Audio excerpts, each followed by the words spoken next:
Bonjour, c'est Virginie. La leçon d'aujourd'hui a pour titre « Maintenant je vois ».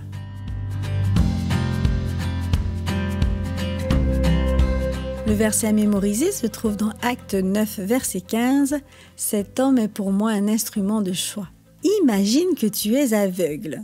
Tout est noir. Tu ne distingues pas le jour de la nuit. Pendant 3 jours, Saul n'a rien pu voir. Lisons l'histoire pour découvrir ce qui s'est passé le 3e jour. Saul était assis tranquillement dans la maison de Juda. Il ne semblait plus du tout effrayant. Il n'était plus la personne autoritaire qu'il était 3 jours plus tôt. Il était assis bien tranquille, la tête baissée. Cela faisait 3 jours qu'il priait. Il avait beaucoup de sujets de prière. Il avait certainement prié pour demander pardon. Il était horrifié à la pensée des mauvais traitements qu'il avait fait subir aux chrétiens. Et il avait aussi remercié et loué le Seigneur de lui avoir accordé son salut. Il était encore tout émerveillé par la vision de Jésus qu'il avait eue sur le chemin de Damas. Il ne cessait de revivre ce moment en pensée. Judas et sa famille offraient de la nourriture à Saul, mais il ne voulait pas manger. Il ne voulait rien boire non plus. Finalement, ils le laissèrent seul pour méditer. La nouvelle s'est répandue très rapidement à Damas. Saul venait d'arriver. Saul, ce persécuteur de chrétiens. Les croyants avaient craint sa venue et maintenant il était là.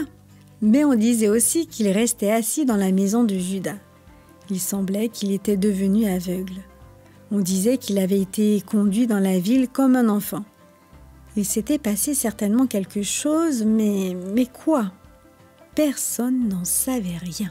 Cela faisait 3 jours que Saul avait rencontré le Seigneur. Et voici qu'Ananias, un disciple de Jésus, avait eu une vision. Le Seigneur lui était apparu et lui avait dit « Lève-toi, va dans la rue appelée la droite et cherche dans la maison de Juda un nommé Saul de Tarse. Il est aveugle et il prie. Il a vu en vision un homme du nom d'Ananias qui entrait et lui imposait les mains afin qu'il recouvre la vue. Ananias était très nerveux. On peut comprendre pourquoi. « Seigneur, répondit-il, j'ai appris de plusieurs tout le mal que cet homme a fait à tes disciples à Jérusalem. Maintenant il est venu ici. Les prêtres lui ont donné le pouvoir d'arrêter tous ceux qui t'adorent. » Le Seigneur rassura Ananias. « Va, car j'ai choisi cet homme pour une mission importante. Il devra parler de moi à ceux qui ne sont pas juifs, au roi et au peuple d'Israël. » Obéissant, Ananias marcha jusqu'à la rue droite. Il regardait les nuages et les gens dans la rue. Tout semblait normal. Mais Ananias secoua la tête. « Non, ce n'est pas normal. » Il venait d'avoir une vision de la part du Seigneur et il était en route pour aller rencontrer le redoutable Saul, celui qui était maintenant devenu un croyant. Ananias arriva chez Judas où il trouva un Saul aveugle qui attendait tranquillement son arrivée. Rempli de compassion, Ananias imposa les mains à Saul en disant « Saul, mon frère, le Seigneur Jésus qui t'est apparu sur le chemin par lequel tu venais, m'a envoyé pour que tu recouvres la vue et que tu sois rempli d'Esprit Saint. » Immédiatement, il tomba des yeux de Saul comme des écailles et il recouvra la vue.